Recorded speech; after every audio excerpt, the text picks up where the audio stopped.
Hello and welcome, Sasha Ostara, to the podcast today. Hi, Sasha. Oh, such a pleasure to see you. Yeah, so glad we're doing this. So, Sasha is a vulvalchemist. She's a coach and a healer who weaves together sexuality coaching, Tao-Tantra, trauma awareness, womb healing, pussy worship, Jade Yoni Egg, tarot, and storytelling. And she helps women thrive and love their vulvas, their bodies, and pleasure unapologetically so they can embody their most radiant self. And I had the pleasure of having some classes with Sasha around Yoni Egg, and it was just so wonderful. You guided me so wonderfully well, Sasha. So I appreciate that experience so much. Thank you. Thank you. Thank Yeah. you. It was such a pleasure to be able to share that experience with you, something that I am so passionate about. Yeah, yeah. So tell me a little bit about your journey into coming into this work, especially as like, we've talked about this before as a Latina. Hello. That's a Right. whole story. Yeah. So tell me about your path and how you came to do this particular work. It was such a cool circle journey because I actually started my spiritual journey in a sanctuary that was 100% celibate. And they were totally against the expression of sexuality, and they were super powerful women. I really honor and adore them, but they were uh, of this kind of a spiritual thinking that we were to overcome our bodies, to Mhm. overcome our sexuality, to overcome our animal instincts, and that sexuality was dirty and we were divine. And Mhm. I had to heal that. That belief was holding me back for a long time. I Mhm. could feel how that felt incomplete. I could do hours and hours of meditation, of self work, of a, a deep dive into my own psyche because I did different programs to heal family trauma. And yet again, I found that sexuality was the most limiting and wounded aspect, Mhm. not just of myself, but of all the women in my family and in my surroundings and in my culture. Yes. And I started feeling how that that was a craving that was just bubbling inside of me. I was needing to bring healing to my sexuality. Otherwise, I was just walking on one foot. I was not using the other one. And this other foot was actually the one that brought balance and true power to myself. Yes. So it came quite spontaneous. Sorry, spontaneous. I wasn't really expecting that. I had a spontaneous Kundalini awakening Oh. during a meditation. Even when I was using the Jade deck, I was even before that I was using it to heal just my incontinence after I gave birth to my children. Mhm. But I was not using it like connected to anything sexual. Yeah. But my body knew better. My body started just moving and craving and guiding the way until it just happened. And it just led me first to this Kundalini awakening and then to this deeper exploration because I was feeling that I was dying. I feel like if I hadn't explored my sexuality, that part of me, my Aphrodite, would have died because she was, and with her, my playfulness, my joy, my capacity to desire and to go for the things that I wanted. All of those parts were woven into my sexuality, Yeah. and I was just putting them in the back or um, in the drawer of my psyche, and there it was withering and dying. So it was like if my Aphrodite kicked back the drawer and said, "No, I'm not dying. I need you to listen to me." And that was when my journey started. Oh, wow. That's amazing. Amazing. And just, you know, I I'm I'm marveling at, how it started at this the separation of body and spirit, or the separation of sex and spirit. And here you are very intentionally restitching that, putting that back together, making it one and whole again. Because I really felt in my body how that was actually the highest level of initiation, highest Yes. level of, and I can see why we disconnect or dissociate from it, because I also recognize that that is the deepest wound that we carry, but that is also the poison is also the medicine. Mm, And as long as we disconnect from the poison, we are also removing the capacity to embrace the medicine. I recognize also that what happened was that spirituality as we know it, as we have known it for years, has the patriarchal system of verticality.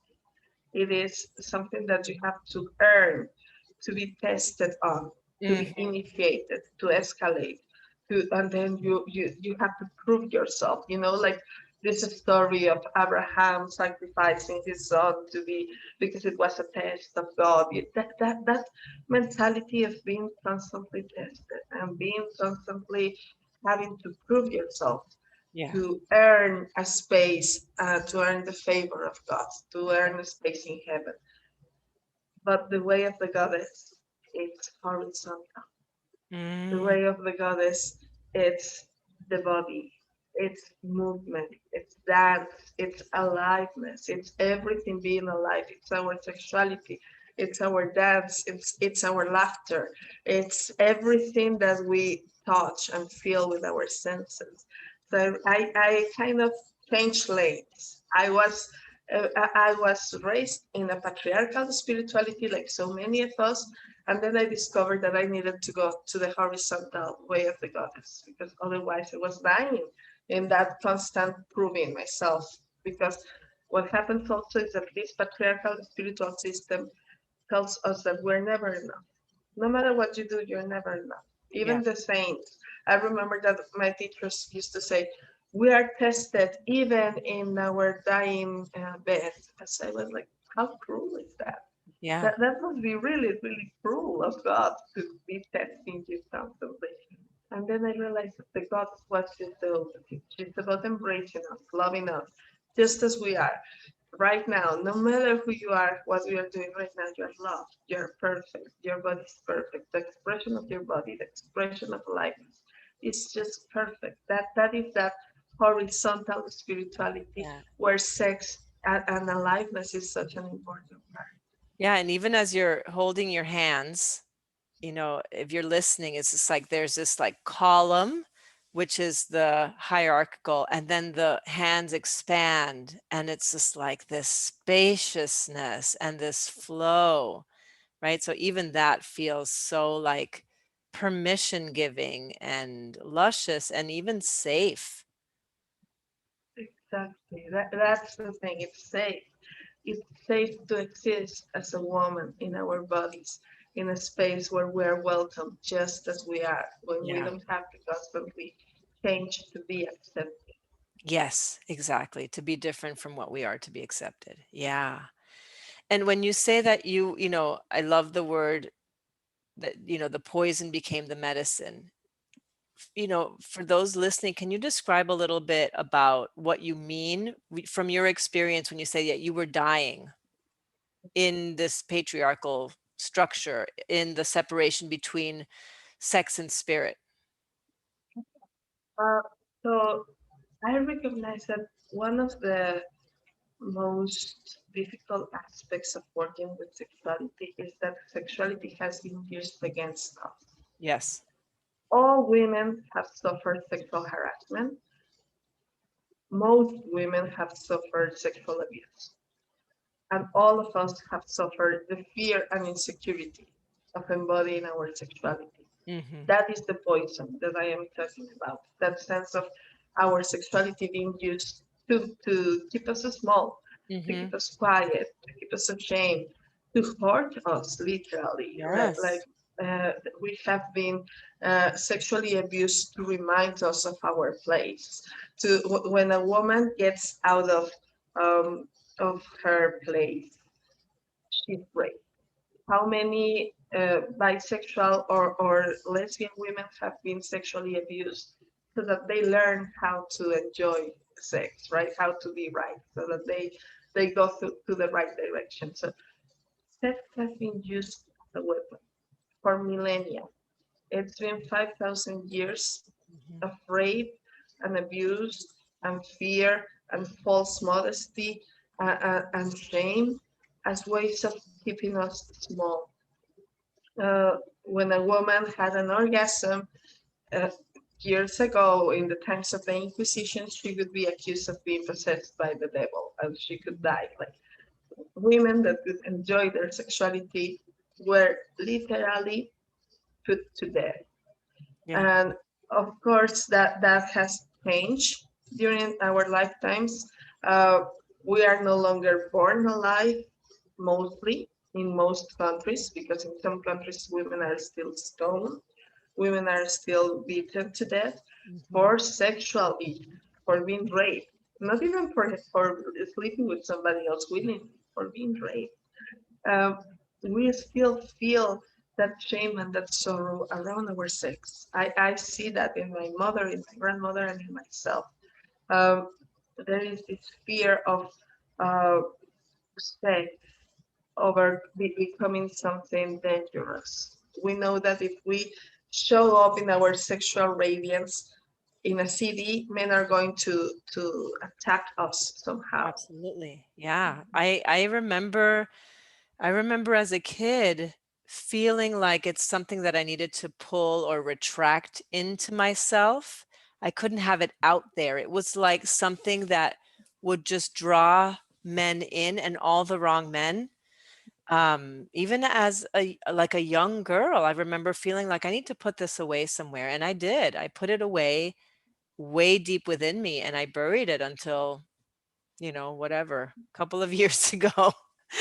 A long Exactly. time until I was really able to bring it out all the way. I think this is a real wound, and we're not even aware of how we manipulate it. I don't mean that in the negative sense of the word, but how we have to package our sexuality in different contexts, right? Like, oh, here it's dangerous. Well, I'm going to tuck it over here.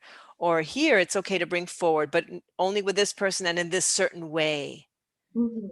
right? All of the ways we were like constantly repackaging it instead of And just even having it. so, Yeah. it's dangerous, right? Yeah. Like we know that if we send a selfie that it's sexy to our partner and someday we break up, this partner can filter that sexy picture Yes. and post it online. Like we Yes. know that it's dangerous. Even when we try to compartmentalize that, Yes. it's still dangerous. Yes. And and then I found that so painful because that same energy is the energy that we women need in order to thrive.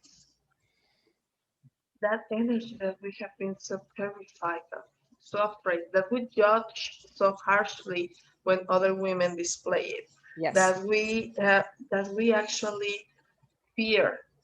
And I remember that in my training, women were speaking about their terror about their sexual energy.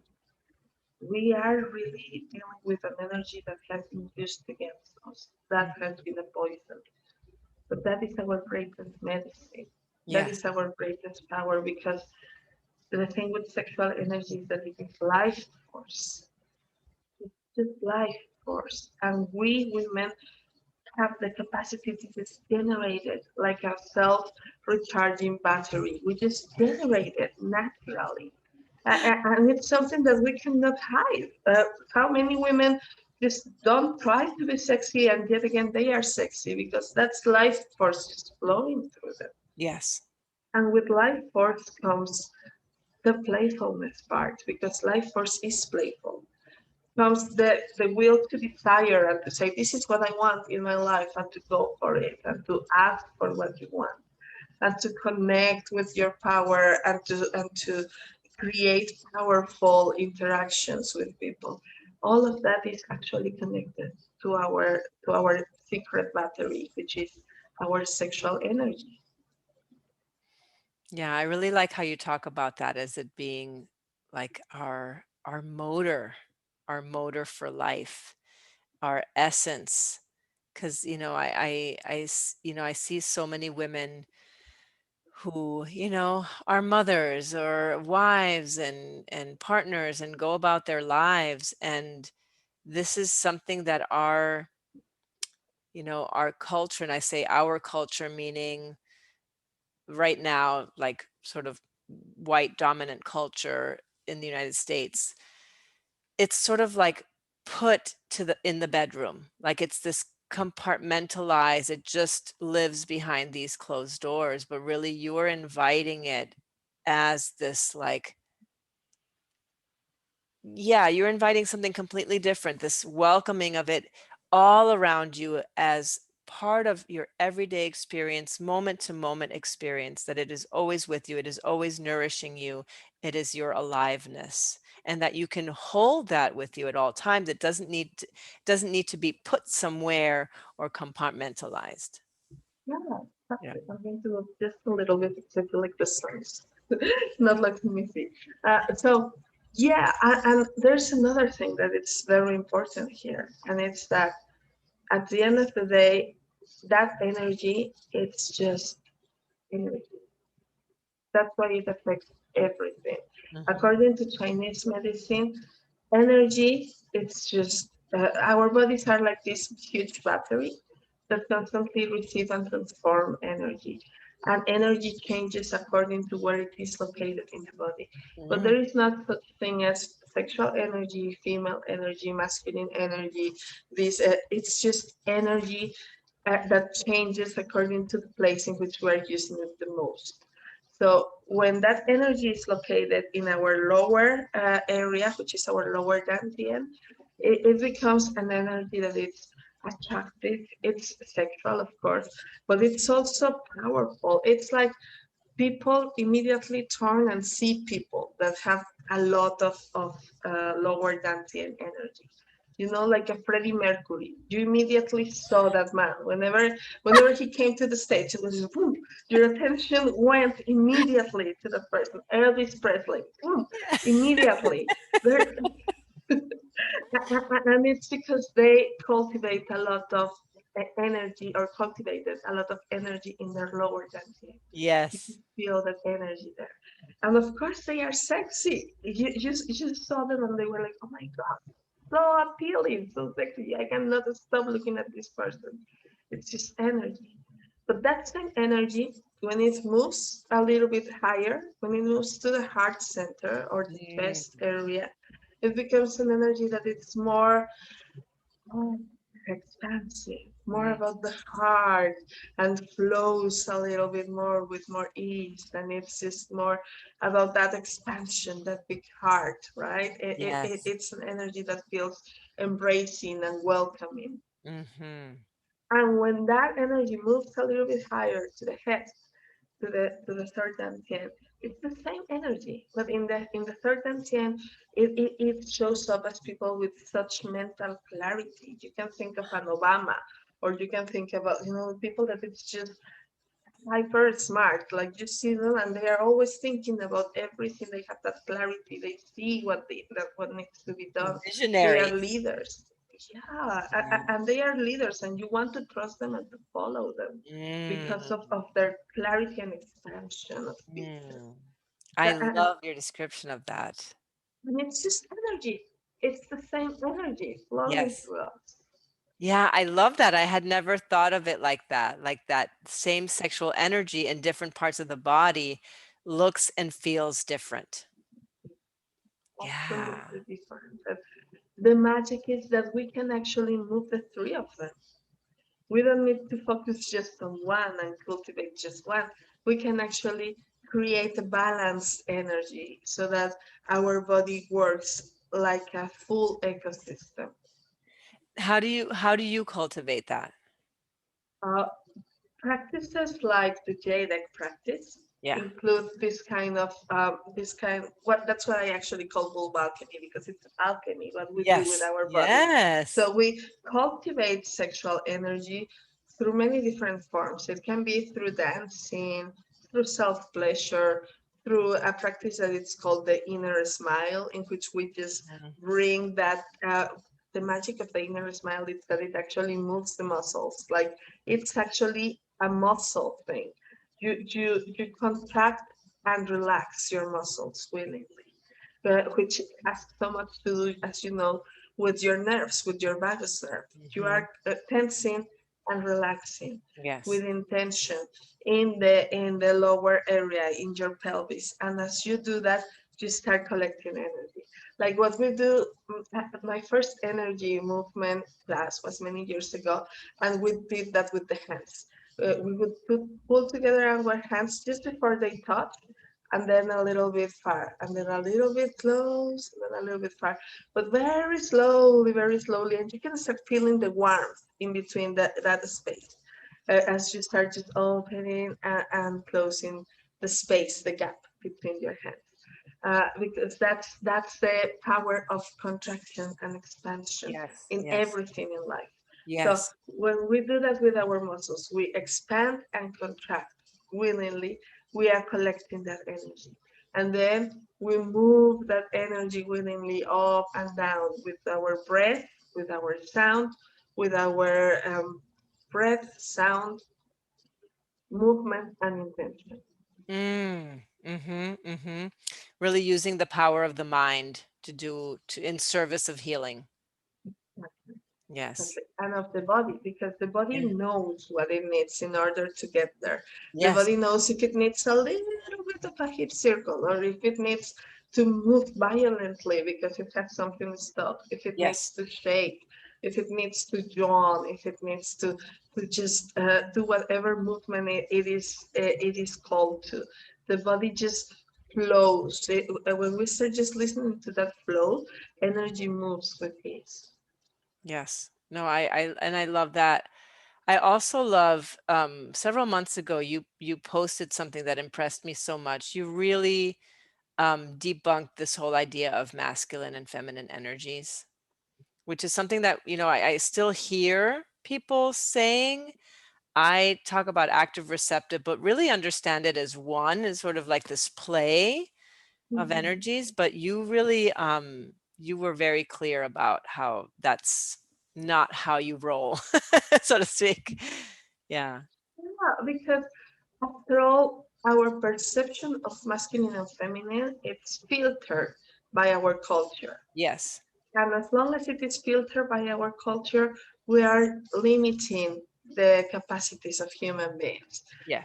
When we go back to the way in which nature works, which is what people that motivate the idea of masculine and feminine try to do. Like they say, oh, it's natural. That's the way nature works.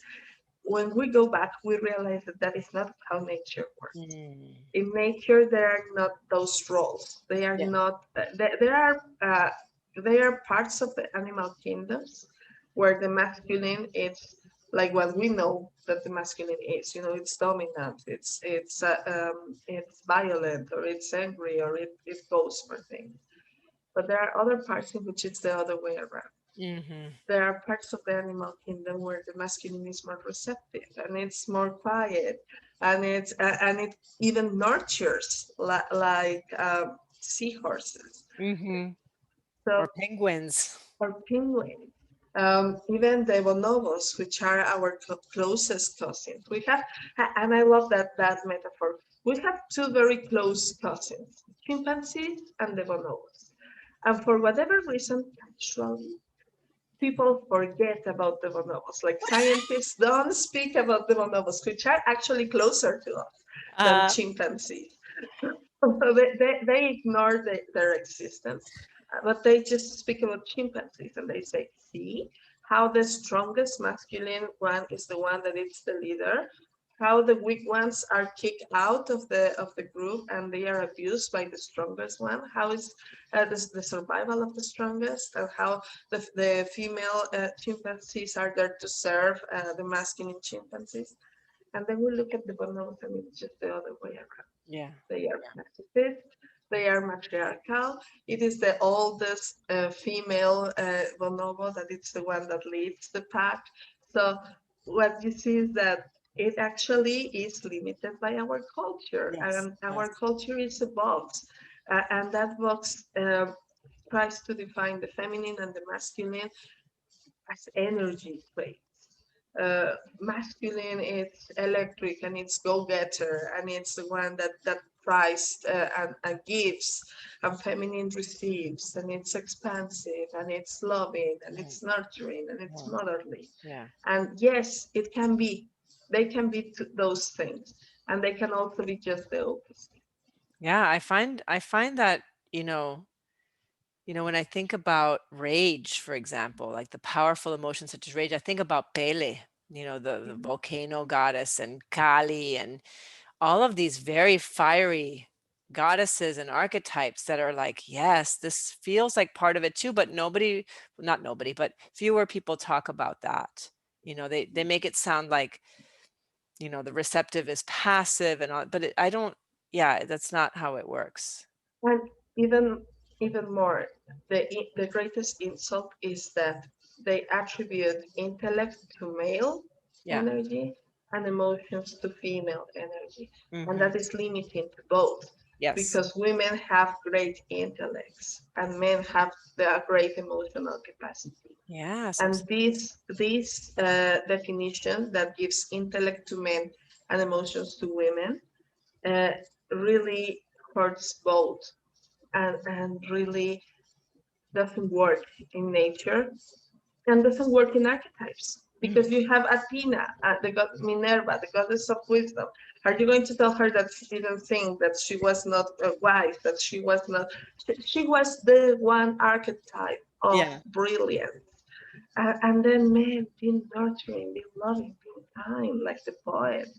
The Yeah. greatest Latin American poets have been so in touch with their emotions. And Yes. you're going to tell them that they are in their feminine? Oh, No, no, no, no, no. Yeah, and you bring up it's a good segue to talk about culture, since we're both Latinas, and you know, and you work with women from all different cultures, but just for a moment, I would love to hear from you, like how you experience our particular wounding as Latinas around our pussies, around our vulvas, around our sexuality. How do you experience that? it Maybe as is different. Yeah. so specific. It's so specific. I find that um, the wound for Latinas is that we feel that our sexuality doesn't belong to us, Mm-hmm. that it is something that belongs to the man to enjoy. So much so that I have had a hard time with women self pleasuring in Latina cultures. They don't. Like, I have heard arguments of the kind of, I can't go that low, that it's too dirty. I wouldn't dare to cheat on my husband by touching myself. Oh, So, wow. and it's more than one person. I have heard people, clients, telling me things like, in their family, whenever a woman was born, they used to say, "Oh, there is another product for gentlemen." That is the way in which they express that Mm-hmm. a girl was born. We got another product for gentlemen. So the idea of belonging and Wow. domination, it's deeply ingrained. The Yes. idea that our body is not ours is deeply ingrained, and they fight hard for it. They really, uh, they even fight to the level of getting violent about it. Like, uh, when men defend the right of a woman's body, so Mhm. much so that in our countries there are so many feminicides Yeah. because women dare to try to leave their partners. Yeah. So they stop being sexual when their partners stop wanting them. They never. get in touch with their pleasure because it's not theirs, it's their partner's. It Hmm. belongs to the man of the house. Like, I can't believe that I say this, but there are some things that I listen to every day. Like, oh, there comes the man of the house. You have to serve him. You have to make sure that he's pleased. It's like, no, no, we Hmm. don't. Hmm. We are equal, but that is such a groundbreaking thing for us. Yeah, yeah. I think a lot of people don't realize that we're still there. We're still very much there in a lot of ways. Like I also grew up, um, hearing when a boy was born, ay, mira ese pipí, like that penis is gonna like, marvel, the whole world. It's gonna, and nobody talks about vaginas or vulvas like that, and so I understood from a very, very, very early age that being a woman was just not anything that was really valued beyond what I could offer a man, like attractiveness or, being able to cook or whatever, And I grew up in a pretty liberal household, but this is just like observing everything around me, all of the narratives around me.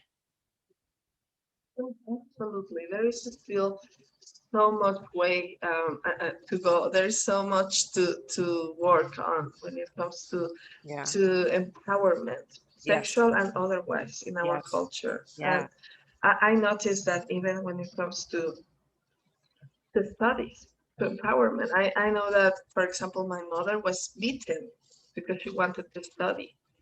Like, she was literally beaten because to drag her out of school because she didn't Oh, have the right to study because she didn't have a father. So those kind of things yes. still happen. They are still Yes. present in our culture, Yeah. and they are not a thing of the past. So that's why I still call myself a feminist. And when I hear people speaking about, oh, women should be receptive and just wait for the husband to deliver the space for her to grow, I think, oh, we do that here and it's not working.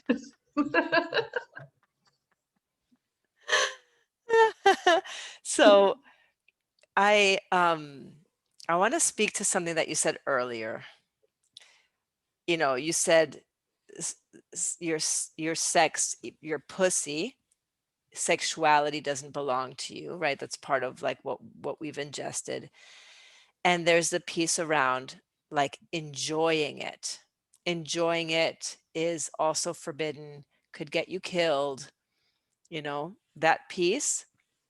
And something that's been coming up for me lately is the shame around wanting, around desiring sex, right? And how that is connected to everything else. That Yes. is the one thing. Like, the way in which you do sex is the way in which you do everything in life. When Okay. you are embarrassed of living your sexuality, you're embarrassed of occupying space in any other area of life, of Yeah. asking for anything at all. And when we don't feel like we are entitled to our pleasure, we start growing resentful because, of course, our partner is not going to pleasure us. Like, Yeah. no partner is capable of giving you an orgasm if you are not working on that yourself. That Hmm. if you are not embodying your own body, your own pleasure. Yeah. Like, maybe you get one accidentally, but you're not going to make that constantly.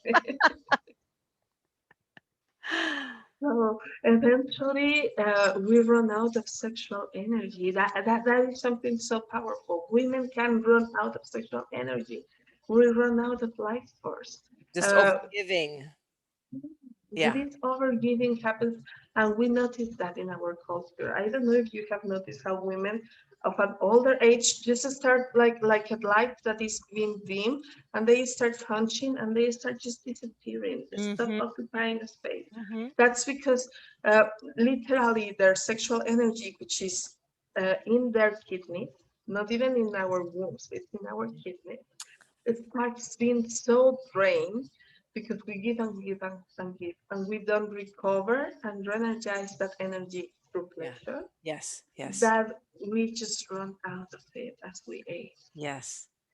Yeah. So that's what happens with so many women in our culture that end up demanding energy from their children, from everybody around them. Like now you have Yes. to tend to me, to my needs, because I gave you so much. And they are, the dramatic telenovela mother that which Hello.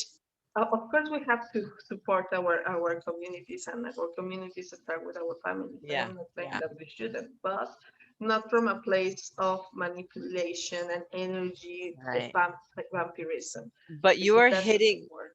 you are hitting into such an important cultural point, which is that we as Latinas are taught to experience pleasure from giving to other people, but then we end up completely malnourished, and it turns into this like right into this aggressive, like we need to, our bodies need to fill up, but the way we fill up is through like shadow means, demanding that we be taken care of, demanding that we be recognized, and by our children, by our husbands, partners, etc.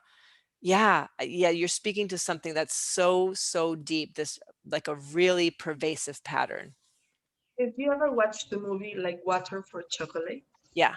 there is that archetype, and it's so powerful because there is this daughter that it's been raised to remain single so Yes. that she takes care of the mother when she Yes. grows old. That's the way in which our family works. Yes. That's the way. Like, even if they don't remain single, they are expecting to be taken care of as they grow older. Hmm. And from this place of anger, again, I am not saying that we should abandon our parents, because that's not the way either. But it has to be something that we do from a place of, I call it being a tree. Like you keep being a tree. You keep having your power, your shade. You don't become a flower that withers and dies. You become a tree that is flourishing till the last day. Hmm. Hmm. That's so good. That's so good. Yeah. And tell me, how do you work in stuff around body image? Right? Because That I'm is sure that shows up a lot as you talk about sexuality and really like loving our bodies and worshiping ourselves as goddesses, really connecting the spiritual piece. so much. The thing with body image is that, again, we live in a phallocentric culture where we are as valuable as we are desirable. Hmm. And that is an ever ending trap because we're never going to be desirable enough. There's always going to be somebody prettier, younger, curvier, skinnier. There's going to be always somebody, in quotations, better than Yeah. us. Yeah. Even better than Marilyn Monroe, even better than, Yeah. no matter how perfect or ideal that woman can be, there's always going to be somebody that is younger, prettier, or whatever. Because that's a trap. That keeps us disconnected from our power. Hmm. Because that keeps us in a constant competition with other women. Yes. Because that keeps us constantly rejecting what we are and wanting something that we're not and that we will never be. Yeah. The other day, I was with a friend of mine, and she looked at this at the bodies. We were in the ocean, and she looked at the bodies of a couple of 17-year-old girls, and she was suffering. And she said something about, "Oh my gosh, how do they get those bodies?" And it was like, they are kids. Of course, they have those bodies. They are kids. And then I turned and said, "Can you notice how our culture is such a pedophile culture because it's not only phallocentric, it's even Yes. pedophile. It is obsessed with the bodies of young women Yes. that haven't even finished developing their bodies. Yes. Yes. And then we are trying constantly to look like them. And that is wearing us down Yeah. in a constant war against our looks because Hmm. we look at our bodies through those lenses and they are totally dysmorphic. Yeah. Like we start looking at body parts and not as a people. We start looking at our cellulite and our stretch marks and our belly fat, and we stop looking at the whole picture of how gorgeous we are with our body shape, whatever it is, in whatever time of our lives, because our bodies change. They are not meant to stay one way forever. That would be tragical. Our bodies are changing because they Mhm. are living organisms that have their Yes. own stories to tell. Expand and contract. Exactly, they expand and contract because they are generating and preparing for living. And sometimes they are holding pain so that we don't feel it that deeply. And sometimes they are craving more from life. And sometimes Yeah. they are expansive. And sometimes they are contracting. And what they are always is craving our love and validation Hmm. because they do so much for us. Yeah. While having this war with our bodies is constantly denying our bodies the one thing they are needing, which is our love, validation, and appreciation. Mm-hmm. Mm-hmm. Yeah. So maybe briefly, Sasha, if you could share w- what practices you cultivate and what practices do you offer the women who enter your online portal. What kind of things do you teach as part of that self worship, that devotion, or devotion to pussy, whatever it happens to be. So the practices that we do are multi-layered. We work from things that can be as empowering as uh, looking in a mirror and learning how to connect to our bodies. Mm, Just looking deeply, fully, being witnessed by others, being held by others, being seen in our fullness and accepted in our fullness. I offer a lot of energy practices also. That because there is one thing with self-love. When we learn to create orgasmic waves of magical and expansive pleasure that allows us to feel one with the universe, all of a sudden we know that we're gorgeous. Like that idea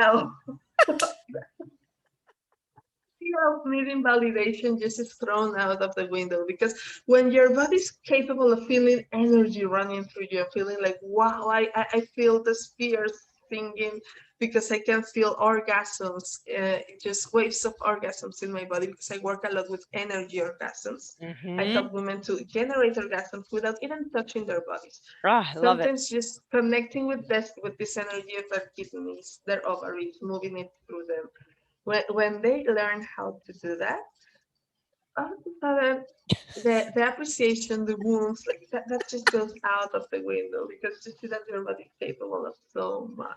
But Exactly. but it also sounds very like, okay, but I cannot move energy because I know that my work can be very out there for people that is not that related to energy. Then we come down to the body. You cannot move energy, you can feel your body. You can learn to tense and relax your vulva.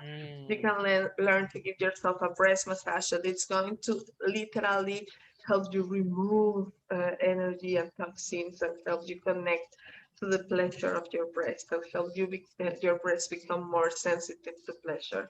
So it can be as magical as an energy practice or as grounded and down to earth as connecting to the body. Because again, it's the way of the goddess. It's the way that honors the body, honors life in all its forms. So we connect to the body, to feeling through the senses, to mm, learning how to smell and connect to pleasure, to learning how to create connections in the brain that yes. enhance pleasure.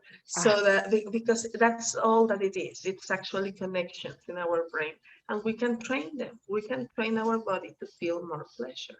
I love that. I love how you're taking from all of these different, you're really making it a whole system practice, right? Like using the mind, using the brain, all of these pieces come together.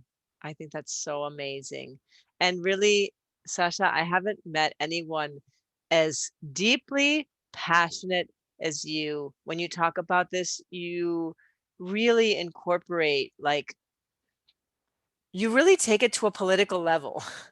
Where you talk about like the generational wounds, like all, the our the line of mothers behind us that have, that you said that we've been disconnected from it. This is like a place that we've been wounded, and that in doing this work now, you are really like healing those lines. Thank you. I think that is so important. Everything is political. Our sexuality is deeply political, and we are changing the world when we are embracing our sexuality and Yes. reclaiming it and Yes. reclaiming our pleasure. Yes. Because again, that is the original wound for women. That is the Yes. one thing they took away from us when culture shifted from matriarchal culture due to invasions and violence. Patriarchal cultures dominated us, and they removed our capacity for pleasure, and with that, our capacity to thrive, to have Hmm. land, to expand our wisdom and Right. our knowledge. So, how one wound hurts everything else. Yes. Yes. Absolutely. Yes. So important to really recognize that piece, that this is not just a personal reclamation. This is so much bigger. Yeah. So, Sasha, can you tell the listeners like how they can work with you? I know that you have several ways people can work with you. Where can they find you? Thank you. So I have I have three main ways. One is, of course, one-on-one coaching, which is a very deep dive into this transformational journey where I go when I meet you wherever you are. If you want to go deeper and to connect with energy, we go there. If you want to connect to your body, some women don't even feel their body. That is the depth of the wound. So Hmm. if I meet you where you are and we Yeah. work there, specifically according to the needs that everyone has. The other area is my membership site. My membership site, it's a place where we get together every couple of weeks to do sensual practices that involve breath work, Jade Egg practices, everything vulvalchemical. We do Tao-Tantric practices together and breath work together. And we have a book club in there, and we have a forum to speak about our needs. So that is my new baby, my membership site, which is something I am so excited So about. good. So good. And the third one is my tarot readings, which is a way in which I created a method for reading the tarot that it's called narrative tarot, which is I tell you stories with the tarot. We Mm. explore stories together because again, I meet you where you are. If you need to hear the story, let's go to the story. If you need to go to the body, let's go to the body. And if you need to connect in sisterhood, we connect in sisterhood. Yes. Yes. So beautiful. Thank you so much for being on this episode today. It was such a pleasure to bring this topic in a deeper way. So thank you. Gracias, Sasha. I love you so much. This is Thank wonderful. you. Thank you so much for this opportunity. And thank you, everybody, for listening. Yes.